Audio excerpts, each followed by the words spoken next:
Recent this video. Oh, hey, you know Emperor Constantine, the same guy who killed his rivals, executed his wife and son, was called a tyrant by his own nephew, and built his empire on conquest? That's the man who created the version of Christianity we inherited. Let's talk about it. Before Constantine, Christianity was outlawed. Then in 313 CE, Constantine made Christianity legal.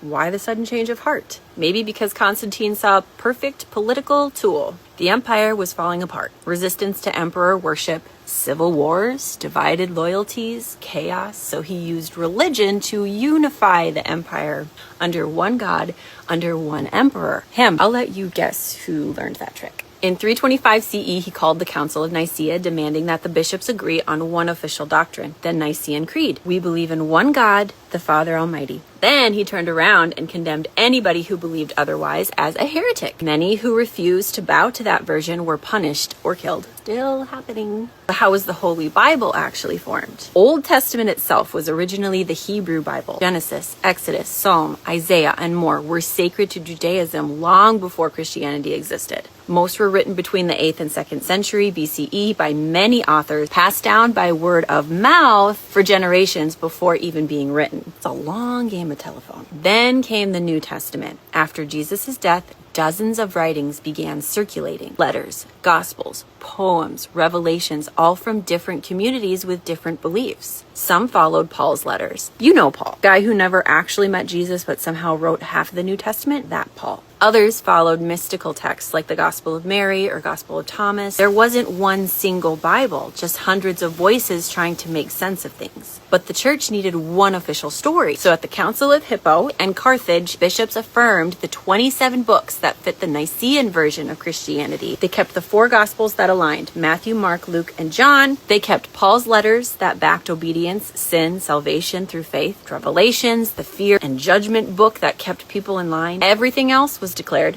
heresy, especially the text that said God is within you, that honored the feminine, or that taught self-sovereignty. Some were burned, some were buried, like the Nag Hammadi Library found in 1945 in Egypt, containing the Gospels of Thomas, Mary, Philip, and more. And I often wonder what was in the Library of Alexandria, destroyed forever, or still sitting in the Vatican. Who said that?